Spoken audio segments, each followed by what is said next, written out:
Olá, bangueiros, bangosos, banguetes, como é que vocês estão? Bem-vindos ao nosso primeiro podcast, o Banga Pod ou Pod Banga.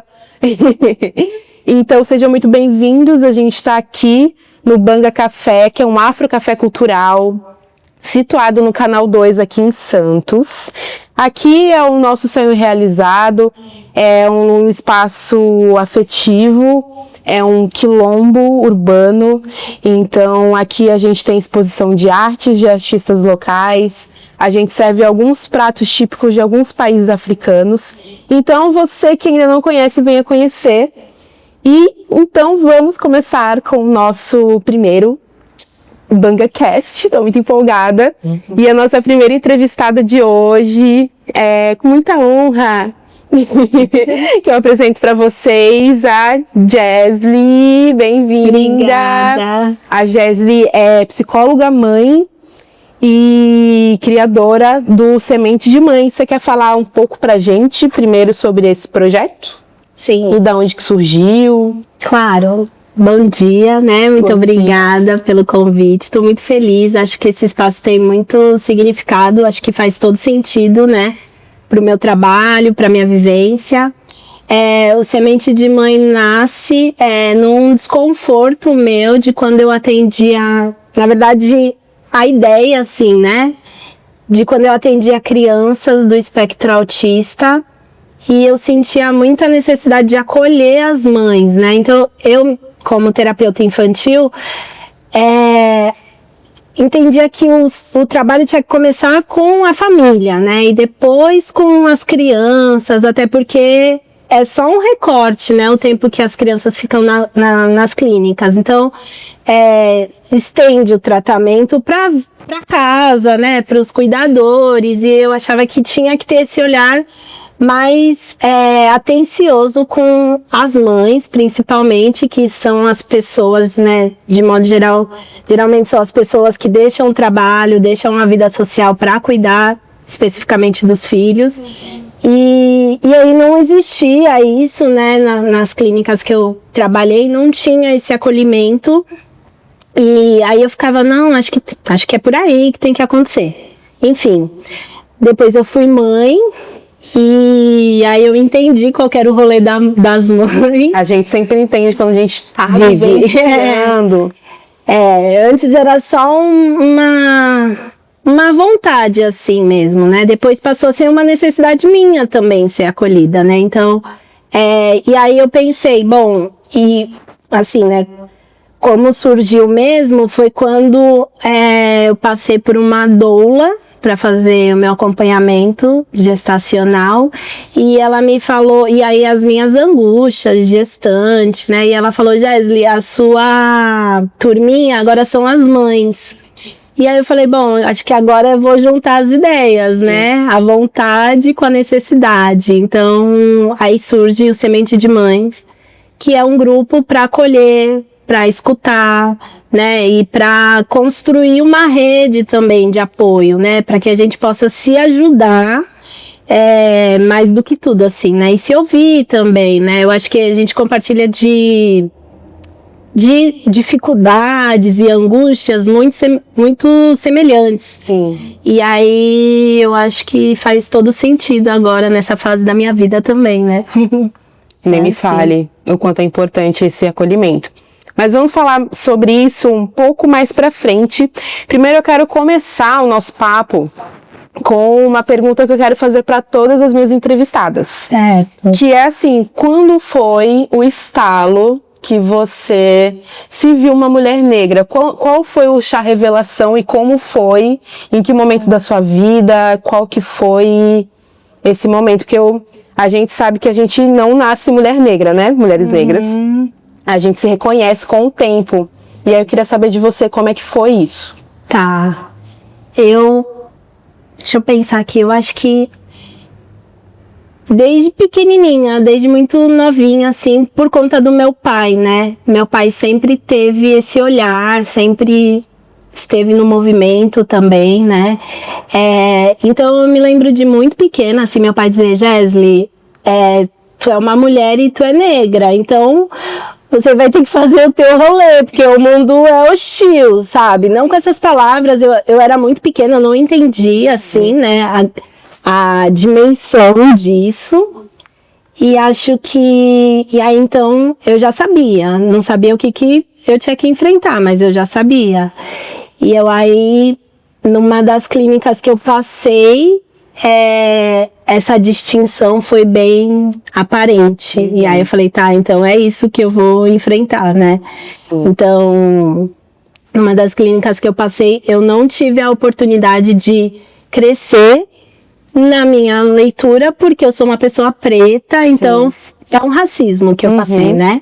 E aí muda toda a ótica, assim, né? Porque apesar de eu estudar, viver, estar em pessoa, minha família é muito grande, os meus amigos sempre são, sempre é uma pauta, assim, sempre é uma preocupação os lugares que a gente vai estar e com quem a gente vai compartilhar, mas essa vivência me deu um choque de realidade. Um choque de realidade, exato. Sim.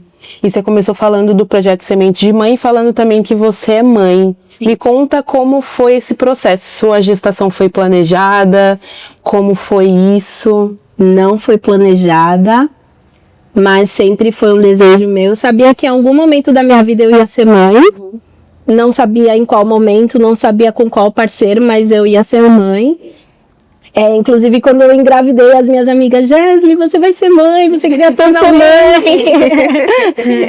E então, não foi, mas foi bem bonito, assim, né? Então, meu companheiro, Francisco, ele falou, não, então, agora vamos viver isso, né? E aí a gente se juntou e se organizou para que a gente tivesse uma vida que pudesse, né?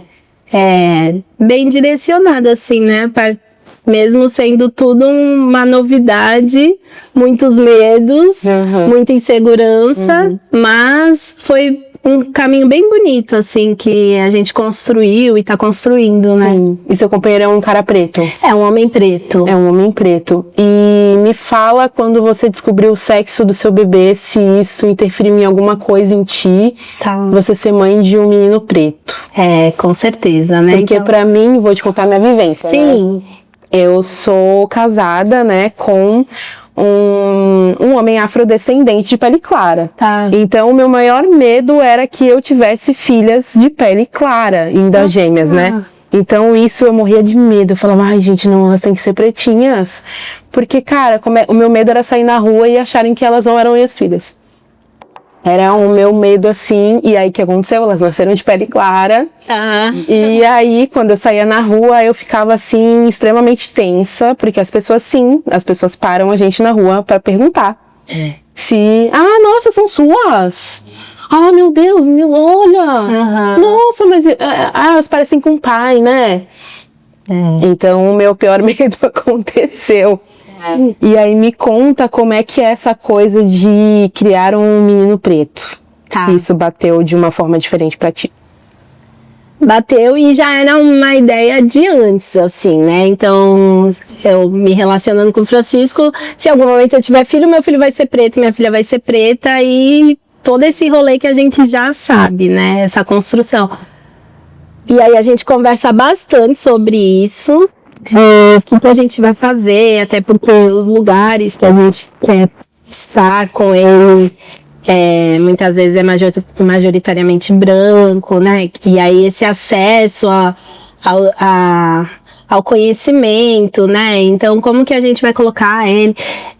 Ele estudou numa escola particular que tinha muitas crianças brancas e eu ficava muito incomodada com isso, apesar de gostar da escola, né? Hoje ele estuda numa escola municipal e eu amo a escola e acho que tem mais crianças para ele se identificar. Sim. Então é um medo, né? É um medo porque a gente sabe como que é a sociedade. Mas eu entendo que, igual meu pai fez comigo, né? Falar sobre isso e construir um lugar afetivo, né? Para ele, eu acho que vai trazer mais segurança, né? Então, o que eu vejo é que na época, talvez até dos nossos pais, existia um medo maior, porque não se falava tanto sobre isso, era muito nichado, né? Aí a gente já vem com uma outra leitura de como encarar isso. E os nossos filhos, né, a tendência é que a gente consiga dar mais conhecimento para que eles consigam se colocar no mundo. Então, eu acho que é nesse lugar, assim, a minha responsabilidade é de ensiná-lo, né, de mostrar. A gente consome mais culturas pretas e isso vai fazer, acredito que vai fazer muito sentido, assim, no futuro para ele, né? Sim. E na sua vivência atendendo mães, assim, em qual momento da maternidade você encontra essa mãe? Quando que essa mãe vai procurar ajuda terapêutica? Tá. Se existe, né, esse ponto, assim, se você consegue fazer esse recorte. Em qual momento É um puerpério ou a volta ao trabalho? Talvez a volta ao trabalho seja o ponto, assim, porque o que eu vejo, as mães que eu atendo, eu falo assim, não, as mães estão sempre muito atarefadas, né? Em última instância é o autocuidado. Sim. Então, acho que o choque é quando volta ao trabalho, que aí fala, meu Deus, agora estamos separados, eu e o bebê. Eu o meu bebê, né? E aí busca esse acompanhamento. E aí eu sempre digo, não, mas eu não tenho com quem deixar meu bebê, vamos fazer o atendimento com seu bebê, né? Quando tu tiver que parar pra dar alguma coisa pra ele, a gente para. Então, eu flexibilizo, assim, os meus atendimentos considerando a vivência, assim, considerando essa rotina da mãe, né? Então, meu bebê ficou doente, vamos remarcar. Ou, qualquer outra coisa, amamentando, eu atendo mãe amamentando. Então, mas não é o comum, assim, não é o que mais aparece, né? Quando tá em casa, só ela e bebê. Aparece mais quando se separa e aí cria um vazio, né? E aí vai pensar sobre isso, elaborar esse lugar. E você consegue fazer um recorte de mães negras e mães não negras, assim, relacionado à demanda? Se são as mesmas demandas ou tem diferenças, assim? Tem diferença. Inclusive, eu tava pensando sobre isso, né? Conversando sobre isso num grupo de estudo, né? Que tem aquele filme que tá na Netflix, né? Não vi ainda. É pesado. Então, o meu psicólogo não vai aguentar no momento. Mas, e aí, eu acho que é importante, assim, pontuaram a vivência da mãe solo, né? É difícil, não desconsidero o esgotamento emocional, tudo, mas a vivência da mãe preta, e aí eu pontuei isso, tá, mas a gente tá falando aqui nesse vídeo de uma mulher preta, então não dá, né? Não é igual. Muito pela rede de apoio, então muitas mulheres pretas, algumas que eu atendo não têm rede de apoio, ela e os filhos, né, e eventualmente uma vizinha, a avó quando consegue ou quer participar, e de mulheres brancas que também não é generalizando, talvez a condição financeira dê mais conforto para essas mães. Então, elas têm possibilidade de contratar uma babá ou colocar numa escola particular. Quando é muito bebê, a gente fica com esse receio de levar à escola. E quando é escola particular, as mães talvez fiquem mais confortáveis e aí existe essa possibilidade mais próximo. Então, a mãe, as mulheres pretas estão fazendo várias outras atividades, cuidando de várias outras pessoas. Então, a vivência é diferente. Eu acho que não tem como a gente negar isso, né? E a ideia é construir um lugar de protagonismo da mãe também, né? Então, é difícil para uma mãe que está em um monte de trabalho, cuidando da mãe, cuidando dos filhos, e ter que se cuidar fica por último, né? Então, esse é o exercício, né, de fazer com que, para todas, né, que eu atendo, fazer com que ela se enxergue, procure um caminho que faça sentido, né, para ela, dentro de todas as dificuldades, porque eu sempre falo em atendimento que não é a gente fantasiar um mundo assim, né, não vamos pensar em opções que não cabem, mas dentro da sua realidade, o que pode ser feito, né? E muitas vezes alguma coisinha ali pode ser feita, só precisa olhar para esse lugar, assim, né? Difícil olhar, né? É difícil. Você conseguir esse tempo, né, também, para você... Epa, pera... É complicado, falo por mim mesma, né? Tô nesse processo aí também de me resgatar, né? Já passaram 1 ano e 3 meses e aí a gente fica, não, o tempo tá passando. Eu acho que tá na hora, né? De eu fazer alguma coisa por mim também. E me conta se você já se resgatou, se você tá no processo e o quanto que o seu conhecimento... essa coisa, né, terapêutica, se você consegue aplicar em você mesma e o quanto isso te ajuda, o seu trampo te ajuda a se resgatar. Tá. Eu tô nesse processo, com certeza. Em terapia também me vi nesse lugar, né?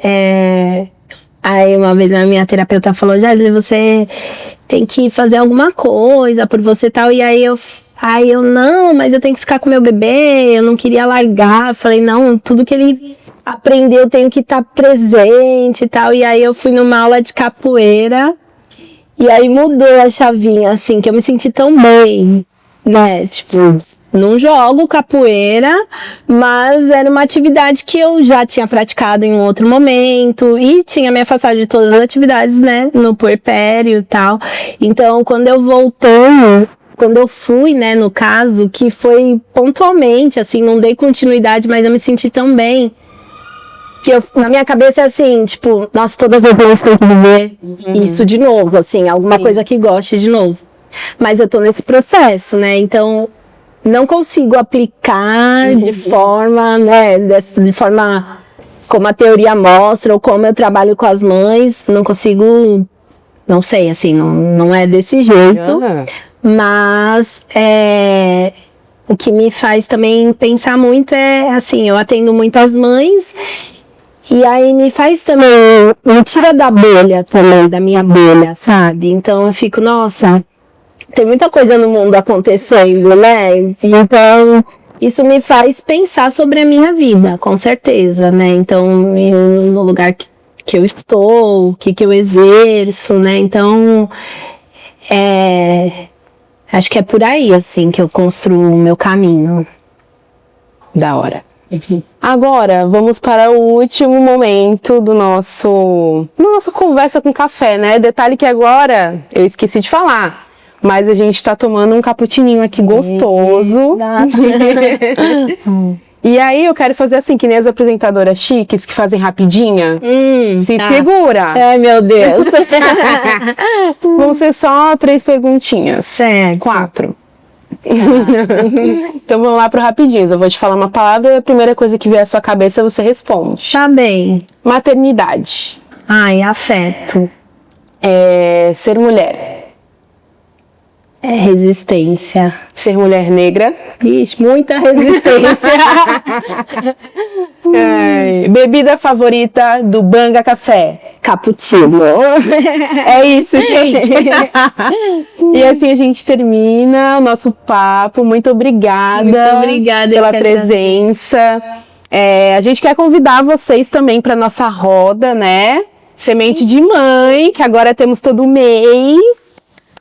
Então fiquem ligadinhos aí nas redes sociais que a gente vai postar quando vai ser a próxima data. Se você quiser também convidar a galera, falar um pouco mais. Quero convidar todas as mães para participar desse encontro que é muito rico, que é muito bonito mesmo, e a gente cresce junto, né? Acho que essa é a ideia. Então, pensando também nessa rede de apoio, que seja nós a rede de apoio, né? Que a gente consiga se ajudar, né? E se ouvir. Então, venham no próximo encontro e nos demais. Estão todas convidadas. E a sua agenda tá aberta para atendimento? Sim, a agenda tá aberta para atendimento, então eu faço atendimento online. Eu depois deixo meu Instagram e pode entrar em contato comigo para pensar assim no autocuidado, né? E construir um caminho saudável, né? De saúde mental. Ai, todas estamos precisando, não é mesmo? E é isso, galera. Vamos ver quem serão os próximos entrevistados. Fiquem ligados. A ideia é ser um bate-papo, que nem a gente já faz aqui no café. Quem conhece sabe, né? Que a gente adora conversar. Então, vai ser só colocar uma câmera e a gente conversando, assim como a gente costuma fazer aqui. Tá bom? Então, até o próximo. Um beijo. Beijo.